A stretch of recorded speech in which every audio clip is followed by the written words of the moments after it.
settle in.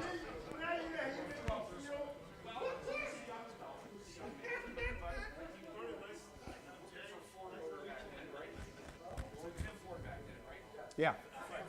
Well, if people ask questions a long time ago, try to repeat it. Okay, I will. Yep. Audio. Yep.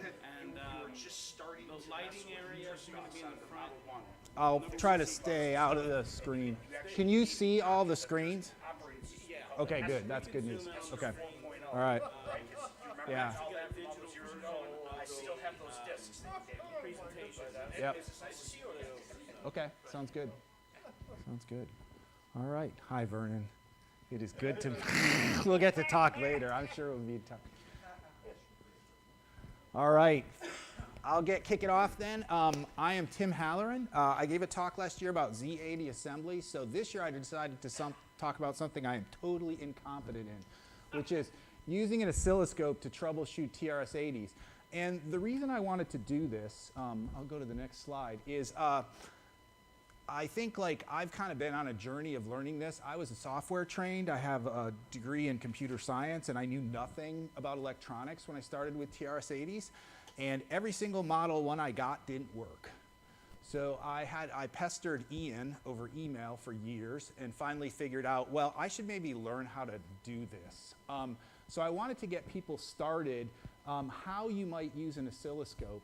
So I'm going to talk about why you would do this.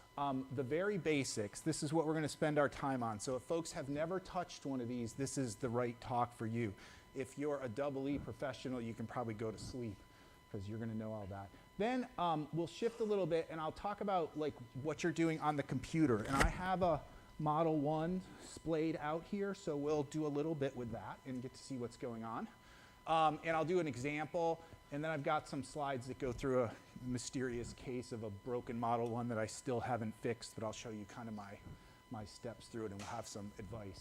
So what is our stop time, just so I know? It's 5 o'clock right now. What are we supposed to be done for? Does anybody know? Brendan, do you know what time we're supposed to be done?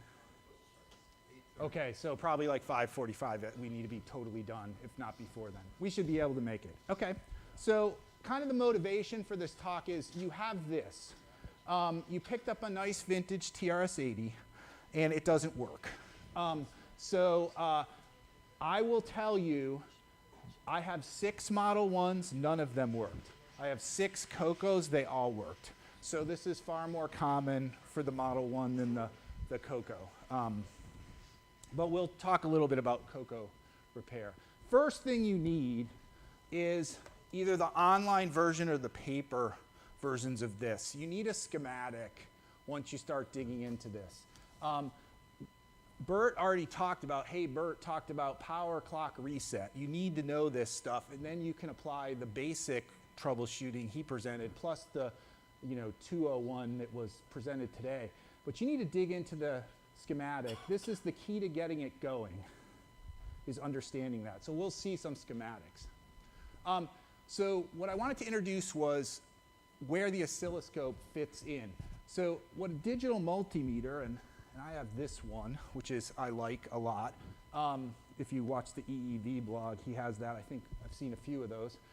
It measures and verifies multiple electrical things. So voltage, current, and resistance is usually what it's good at. And you start here because remember the first thing was power. So an oscilloscope shows how signals change over time, and that can be useful as well. And Bert already introduced logic analyzers. I'm definitely going to talk about those because depending on what you're doing, this may be far more useful than an oscilloscope. And they have different numbers of channels depending upon what you're doing. All right, so one of the things you'll notice I've got a couple of scopes going up here. One is a Rigol digital scope. The other is a Tektronix 225 that I've had for years. I love this thing. It's an analog scope. So oscilloscopes do what they do, but as you get into the more digital thing and the logic analyzer, the SAILI can actually do, the modern ones can actually do some analog things. So they start to be able to do what an oscilloscope can do that we're going to talk about. And the digital ones have some multimeter capabilities and little apps, and they also can do logic analyzers. This is also capable of of being a logic analyzer, and I'll show that later. So what do I actually use? I wanted to show a little graph because I did not want to give you the impression that the first thing I go to is the oscilloscope. There is no question that the thing I use the most is this thing. I use this for continuity meter, power, everything. So it's used way more than anything else. The trusty 2225, I've done a lot of Model 1, 2, and 4 repair with. I will note these old Tektronix this one had 2 of the reefa caps in it that we take out of the Model 3 power supplies, so they can blow. So it's good to take them out. I think I finally took them out of this one like a year and a half ago when I found out they were in there. When I did the V-blank mod development, which I presented a few years ago, I bought the Saley, the same thing. I got the 8-channel one that Hey Bert talked about. Sadly, I found the same thing. It's really painful to only have 8 channels. But this thing is great. It's very high quality. The clips are good. I like it a lot. Then I bought the Rigol as a pandemic purchase, and I'm still sort of learning that. One way you can learn it is volunteer to give a Tandy Assembly tech talk about it, and you're kind of forced to learn how it works. The logic analyzer part is a little cheaper than the Saley, but it works all right. And I've got over on my table another Tektronix that I just restored. It had a bunch of bad stuff, and it had 7 reefa caps in its power supply, so it was lots of fun to dig those all out. All right, so what do you start with? I've already mentioned this, the multimeter. The multimeter and the oscilloscope both do important tasks if you're troubleshooting a broken computer, but you're definitely starting with the multimeter as you troubleshoot. If you don't have good power, you're probably not going to get much out of an oscilloscope. All right, I'm a big fan of Alan Wilke's scope pilot analogy, and I put a link to his YouTube channel. He's a ham, so he very much targets his stuff towards like oscilloscope use on sort of radio applications, but they're still really entertaining, and he teaches you a lot about how to use old analog scopes a lot of times, which is super useful.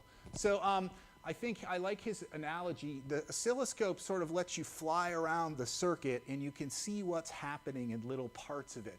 So you're kind of like a scope pilot flying around. But it's a tool. It doesn't solve problems for you. You have to understand what it's showing you, and that can be the tricky part. And I know I'm still kind of learning what to do here, but my big thing is you have to you build your knowledge of electronics as you go. The oscilloscope will not just like do stuff for you. It's not like click it in and it just gives you an answer as to what chip to change out or something. You have to understand it. So it's a great thing. But learning to do this takes a lot of time and effort. People that are good at this have spent a lot of time and effort at it. All right. Okay, so this is the part we'll get into the actual oscilloscope. So I'll take you through each of the parts, and I'll kind of demo some parts, but we'll start with the very basics.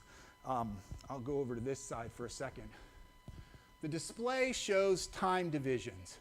These major things are the time divisions. There's horizontal and vertical, but we're going to talk a lot about per division in a lot of these things when we get into horizontal things. Horizontal shows time, vertical shows voltage.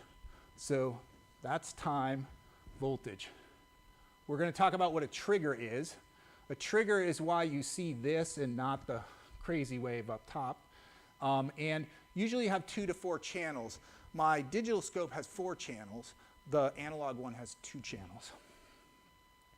So what's going on here? I'm showing 2 channels on the analog scope. The top one is an audio signal. I'm playing the like Blade Runner CD on my CD player and running it into the scope. The bottom is a 1 kilohertz sine wave. So that's actually what's showing live on the thing. Yep, it's still going, so that's good. All right, so let's talk about vertical. We'll demo some of this, but this is what the 2225's vertical section looks like, and this can be a little bit overwhelming when you first encounter this. So we'll break it down. The first is the position. All that does is move your trace up and down. That's how those 2 waves on the analog scope are not like just piled on top of each other. I just use that to separate them. Mode accepts which trace to show. You can see it's sort of grouped between the two because it's kind of picking which. This is usually only on analog scopes that it has this chop and add. I'll demo those. There are ways to sort of put the waves together because the thing is only really drawing one beam across the analog. On a digital, it sort of renders the whole thing, so you can just turn on and off what you want, and you don't have special stuff. And you certainly have way more what I would call abilities to put the waves together and do mathematics with multiple waves. Volts per division is really important. This is just showing you in those major divisions I showed you how many volts are being shown, so you can adjust that. And this is the tricky one, AC, ground, and DC. This is important to understand. But I'm going to start with my tip. This has nothing to do with whether you're putting an AC power signal into this or a DC power signal. It has nothing to do with that whatsoever. So keep that in mind. AC, all it does is it takes out the signal offset. So it centers it around your ground position. The DC keeps the signal offset. This is mostly what we want for a TRS-80 because we don't want to like have the logic going around. We want it to go up to 5 volts and come down from 5 volts. But it's important to understand AC and DC. It's important even on the digital scopes. All right, so I just wanted to show your digital scope, the controls are going to vary, but when I click on the vertical section, which is down at the bottom, this is channel 2's vertical, I get a menu and I can click on buttons and things. So it has a different, completely different interface than an old analog scope does. All right. And I wanted to show, I just mentioned what AC coupling does in DC. Again, here's DC. So here's my ground. On the digital scope, it's annotated nicely for me with this arrow. And you can see that there's a 500 millivolt offset up on this. But if I change this to AC coupling, the wave comes right down to where my ground is. So where's ground? Well, it's somewhere down here, but we don't know. We just took out the DC offset and voltage out of it so we can see the wave more clearly. So I want to demo this. I'll start with the, I'm going to go back up to the analog control so you can see what I'm doing. So hopefully you can sort of, we'll not do too much on the analog scope, but I wanted to show this. So the first thing is if I move the position. So I can move the sound wave up and down. I'm going top to bottom on the controls. That's the position control. You can see it sort of moving around. I can also do that on the bottom. And I can go to just channel 1, selecting the trace, just channel 2. I'm not triggering properly there, but I go there. And then I can do both. And now if I slow down the wave, you can sort of see that it's drawing one at a time. And that's the what's called the alt. It alternates between the two signals. So you can sort of see that going. If I slow it down even more, it's even more obvious. I can change it to chop where it tries to draw them both. And it looks a little bit better. And it starts to smooth out. But once you get to a certain speed, the alternate actually comes out cleaner on the scope. So only if you have an analog scope do you need to worry about that. So normally we won't have to worry about it too much. Volts per division, I can change that around, and you can see the wave get smaller and bigger. And I could do it on the other one if I wanted to, the sound wave, but we'll just leave that one because it's hard to tell where it's going to be at. And now, on an analog scope, I'll turn them both to ground. This is where actually the grounds are, and I can adjust my ground lines to wherever I want on the scope. And if I turn them back on, here's my AC signal. Now, I'm going to just move this to channel 2. Whoops. If I go to DC, you're going to see the lower thing jump up because it actually has a 500 millivolt offset in the DC. So the DC, it jumps up. The AC, it's around where I did the ground. There's my ground. AC is right in the middle. If I go to DC, it jumps up. All right. So that's what that is. AC-DC coupling is really important. Now this will be much easier to see because I have the big monitor, but it's the same sort of thing on the digital scope. You can see the coupling is a menu choice, so I can do touch screen, and I can pick this to DC, and see it jumped up there, and of course I'm going to have to move my trigger up. We're going to talk about triggers a bit, but I can adjust this to lower the things, and you can see it jump between the two. So I'll change it back to AC, and it'll go back to the ground, and I got to fix my trigger again. But it jumps the same as it did before, just to kind of give you a concrete demo of that. And obviously the controls are more like modern and things like that on the clicking and stuff. And is that everything I wanted to do for that? Ooh, I lost my demo sheet. Uh-oh, that's bad. Hang on one sec. Did I put it in here? Yes.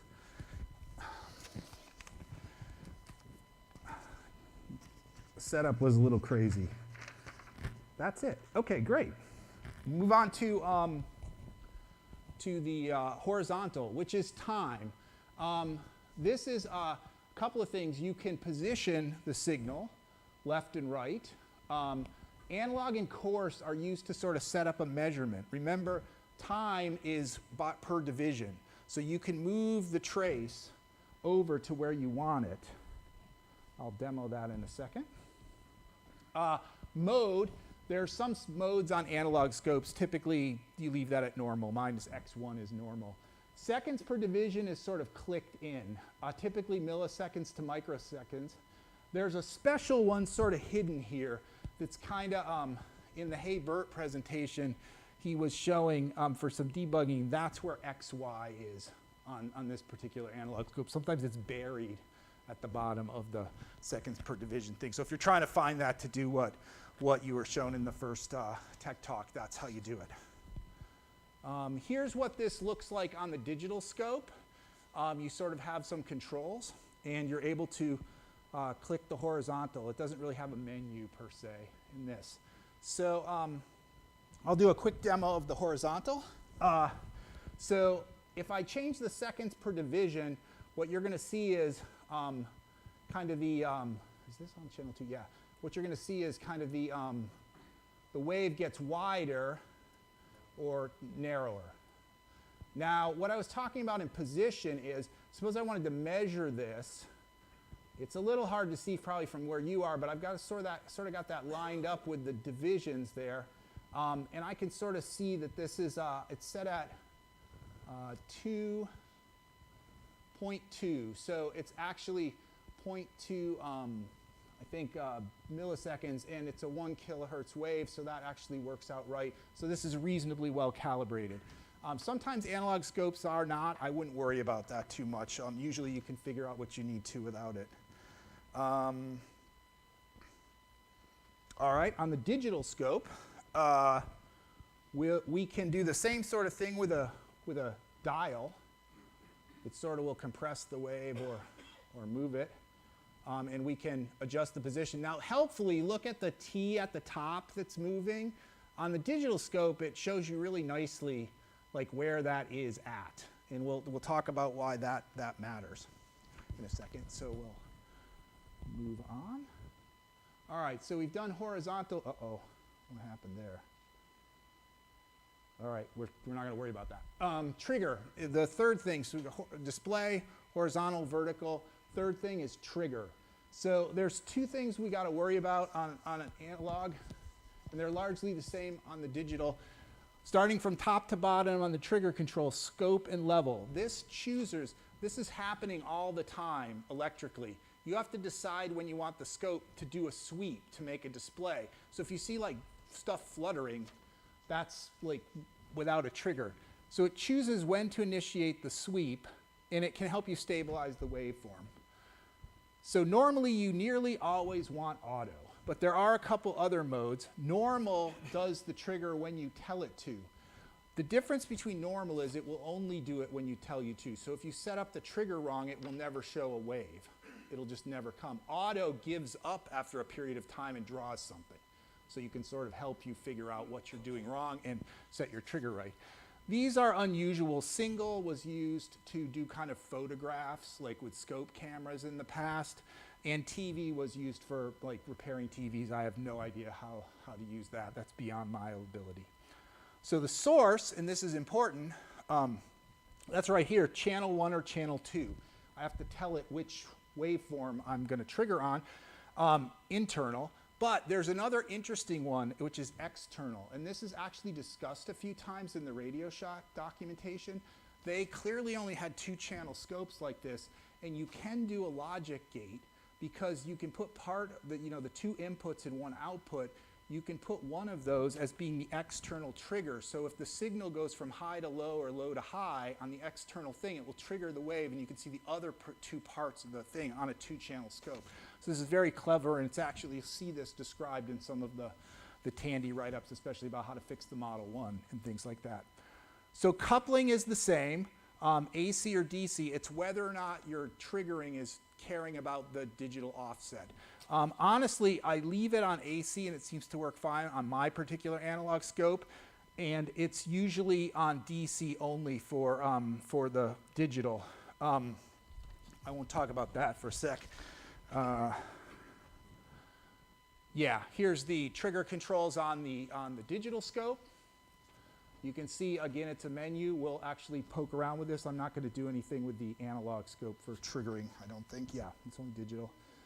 And on the digital one, I wanted to show, because it's way more visual on a modern digital scope, what's happening on a trigger. And it's very easy to understand when you think about it this way. It's a simple, when the voltage crosses the level in the right direction, it triggers a sweep. So we can see the trigger position. It's actually shown on the display. It's this T. That makes sense, right? T for trigger. And if I cross that with the other T, which is in the vertical, you can see that it's crossing that line at that height, and the slope of the trigger is rising. So it's very visual on a digital. This can be a little more opaque on an analog scope that this is happening, but it's pretty good. So we'll let's go ahead and show that.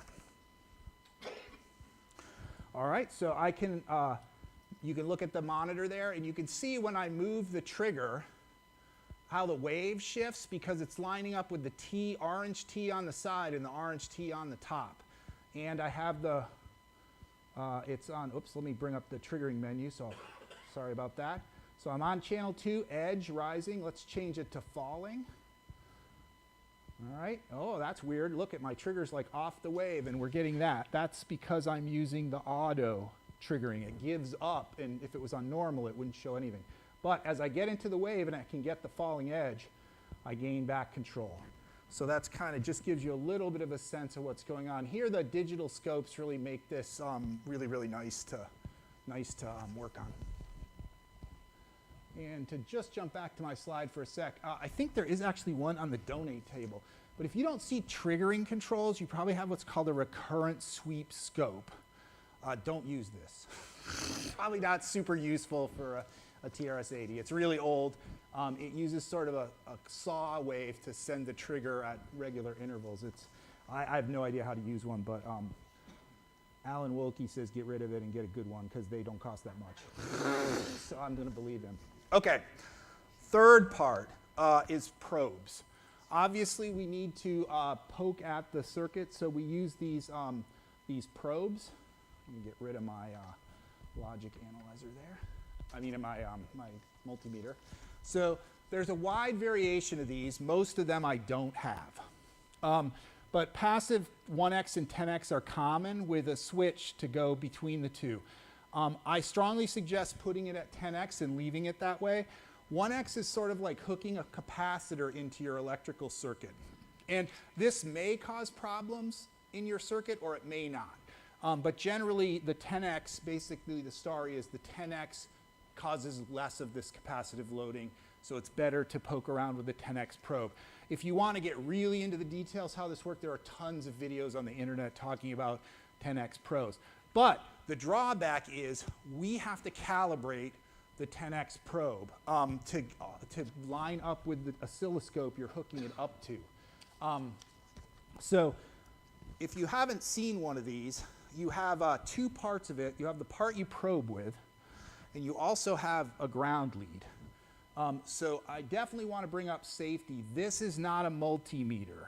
This thing goes directly to earth ground.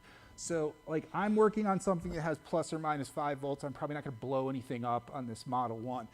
But the Coco has up in the corner there the actual transformer being used with it. You do not want to be hooking this up into like AC mains and stuff like that. So be very careful where you're hooking this up and you're sure it's actually ground in your circuit for safety. It's not like this. This you can sort of poke anywhere because it's not connected to the plug or earth ground anywhere, so it's a lot safer. In fact, you can sort of use this to figure out if it really is ground. Maybe that's a good idea. So I also linked the EEV blog guy who's great and entertaining. He has a whole video on how not to blow up your oscilloscope, and he talks about this in great detail, I think with lots of experience of perhaps if you do this wrong, you can like blow the lead off in the best of possible cases. Sometimes you can destroy your oscilloscope.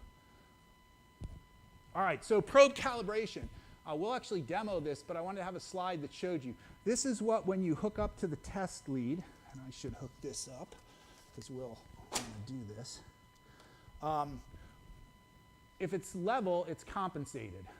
If it's undercompensated, you get a wave that looks like that, and if it's overcompensated, it looks up above. And there's a little screw on the probe. So let me change the demo over to channel 1. All right. Whoops, get that off. All right, so let's adjust this down. Whoop, that's not what I wanted to do. All right, so we'll move it down there. Let me just artificially do this. So look at the monitor here. I'm turning the little screw on my calibration probe now so you can see what this is like. So it goes right to undercompensated, right? And if I turn it the other way, I go overcompensated. So you can set up on this all the oscilloscopes. This one has it right here. This one here has probe adjust. You clip your clip on there, and then you can sort of adjust it to be right. And as long as you're using this probe on that oscilloscope, you're probably fine. If I'm moving it between the digital and the analog, I have to check this that this is okay. So that looks pretty good. So we'll call that good. That's your probe adjustment, and then I just leave it in 10x. I just leave it in 10x mode. So that's because you've got to kind of get a flat frequency response from the scope. This is kind of nice. Did I do everything there? Yep. All right, next slide. All right, on the computer. So now we're starting to get into more interesting stuff about actually troubleshooting a TRS-80. But I have made all kinds of mistakes, so I want to tell you about them because I do these all the time. And I'll actually show them live because it's super easy to do these. The first one is I'm hooking up to signals. Whoop, hang on. Are we one here? Okay, that looks good. Channel 1, we're good. So let me, whoops. 0. Oh, sorry. Yeah, I'm like, God, I set all this up ahead of time. Okay, let me make sure the computer's actually running. Okay, that's good. Okay, forgive me a sec. I'm going to go back. I'm going to shut that off. But now I'm running. So I'm going to one of the things I start off with is I start looking at the clock. Oh, that's weird. So sorry, it was correct. So if I start looking at the clock and I see weird stuff, that's due to what's happening there is, like on the screen there, I haven't hooked up ground. You have to hook this ground wire up to the Model 1, which is like where we actually hook it up to the other side of the transformer there. Oops, my clock thing came off. So the other thing I do is, the other thing you can forget to do is the computer, if you're actually poking around, you haven't turned the computer on. Because sometimes it's out on a desk, and you could spend a lot of time going, what's going on in this memory chip, and it's dead. Like I'm poking around the memory chip, there's nothing, and the computer's shut off. That's the other thing you can easily do. So what I do is, it kind of has led me to a little bit of a routine with this. So the first thing I start with is I get a clock signal that actually looks decent. I'm not triggering on the right thing here. Hang on, we're still triggering on channel 2. Let's fix that. Back to channel 1. Whoops. There we go. Now we're triggering and we got a clock. That looks good. Let's adjust this a bit so that we got something that looks like a clock. Now, this is the other advantage of these digital scopes. I'm going to bring up something called a counter. And let's see, what's the Model 1 frequency? Yes, so that gives me a good sign that the computer is on and I have grounded the probe. So that's great news there. Now, the other thing I do is I tend to go look around the memory chips. Now, this is not a normal Model 1. It's running off 5-volt DC. So if I poke at the 5-volt line, I can see the power jump to 5 volts. But what I'll do on a real Model 1 is I'll go from pin 1, which should be -5. I should see it drop down. I go to pin 8, which is 12 volts, and then I go to pin 9, which should be 5 volts. So that gives me a sense that sort of power is working. On this one, all I've got is sort of the 5 volts. So this is my little routine. So that sort of makes sure that you're really set up. That's kind of all this is. But I have done this so many times, I hate to tell you. So it's a good idea to sort of start this and learn kind of how to do that well. Okay, so I want to show a quick example. Let me check how I'm doing on time here. Oh, good, we're doing fine. Okay, an actual example live of poking around in the keyboard circuit. So we're inside a real Model 1. The Model 1's on. And I'm going to sort of introduce the logic analyzer a bit. So this one nice thing of digital scopes, they have logic analyzer capabilities a lot as well. This one has both, and was one of the reasons that drew me to it. It has 16-channel logic analyzer and 4-channel analog that can all be used together, so we'll demo that. So let's kind of talk about where we're going to poke in. So I'm going to look at keyboard. Let's bring up the logic analyzer, and I'm going to move channel 1 down a little bit. I'll get rid of my counter. We don't really need that. So again, look at kind of the display here. So let's change my trigger. I can actually trigger on the logic analyzer things too, which I'm going to look at keyboard, which is on D1. So we're going to trigger when keyboard, if I can get it to work, is falling. So it's actually right there. Where is it going here? Hang on.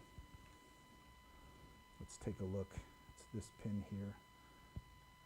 Nope, it's not triggering. I picked the wrong thing. Sorry. I'll go back to channel 1. I can also use the analog probe to pull this. Okay, so it's I want it to be falling. That looks good, I think. It looks like it's high. That's odd. I wonder what we got wrong here. Is pin 1? Pin 1 keyboard 14. Did I hook up to the right one?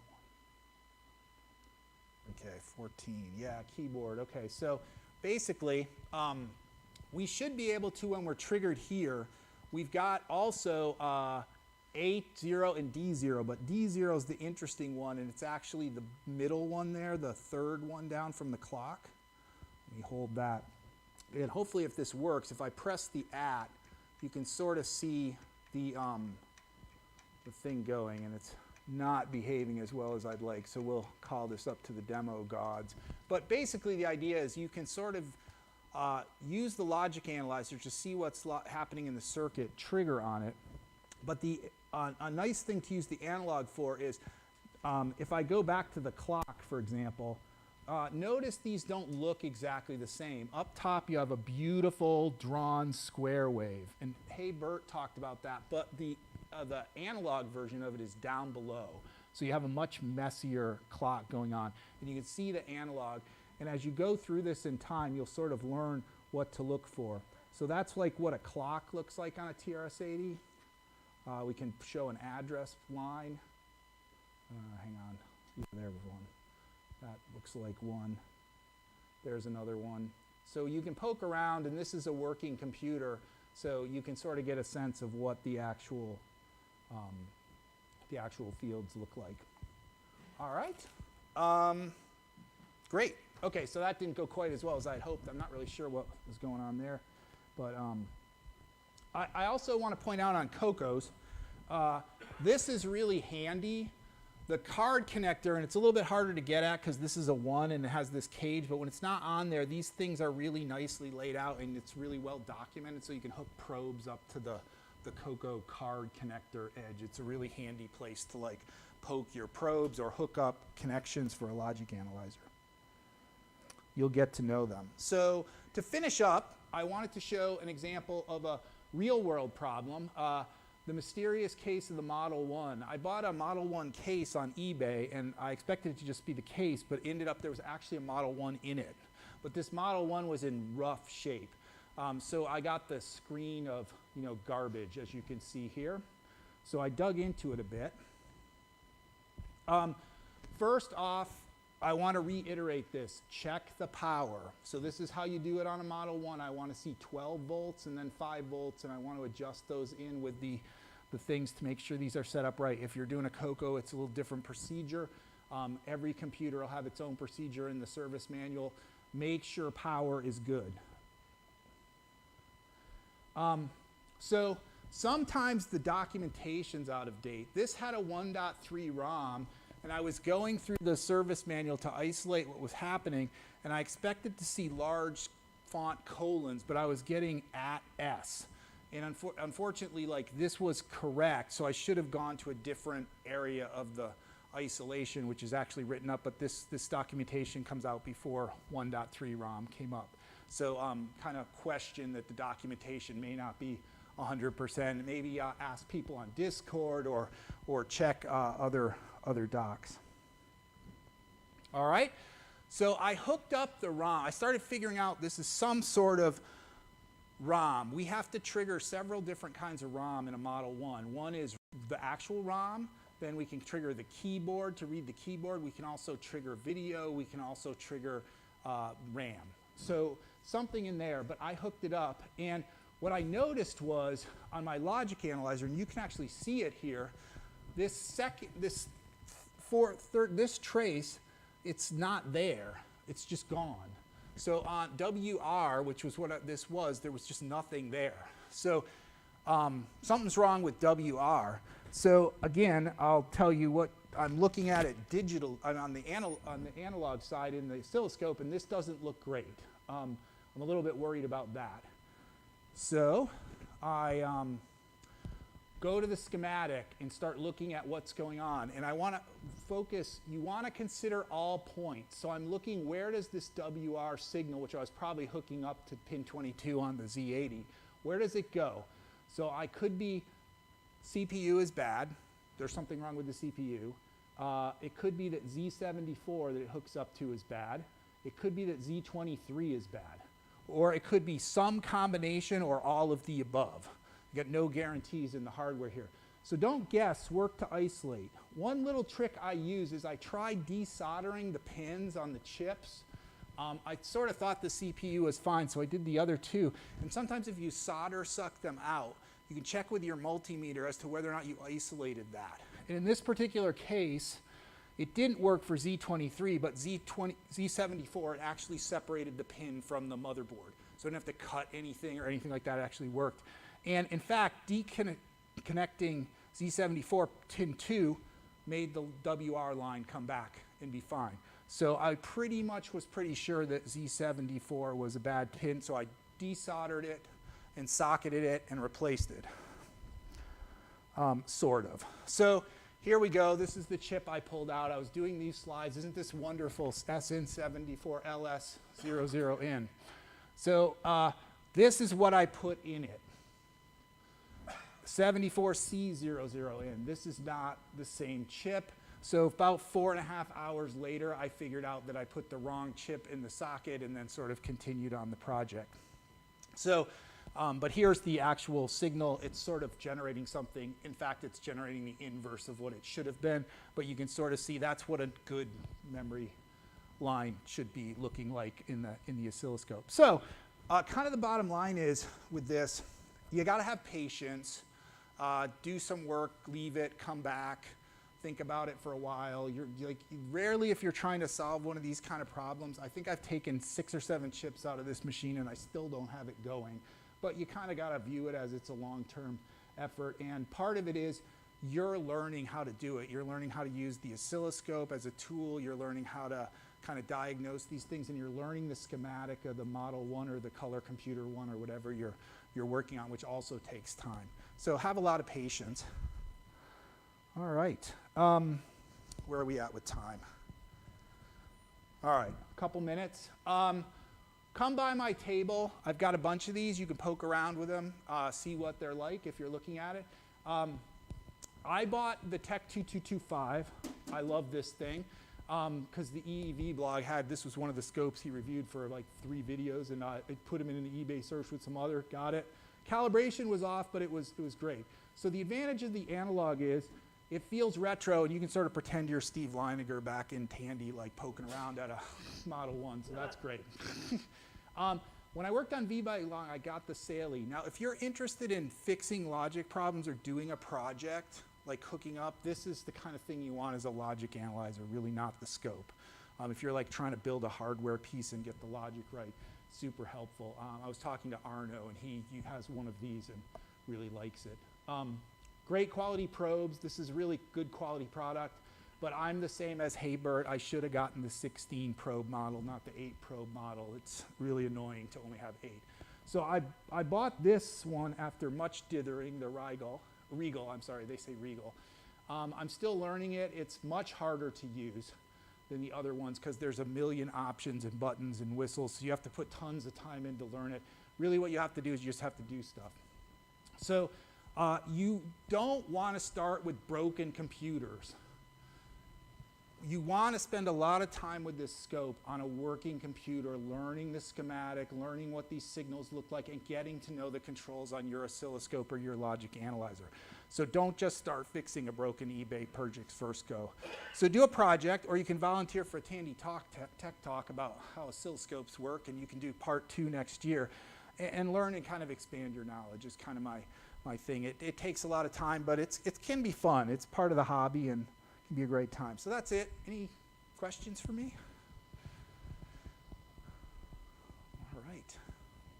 Well, thank you so much. And it's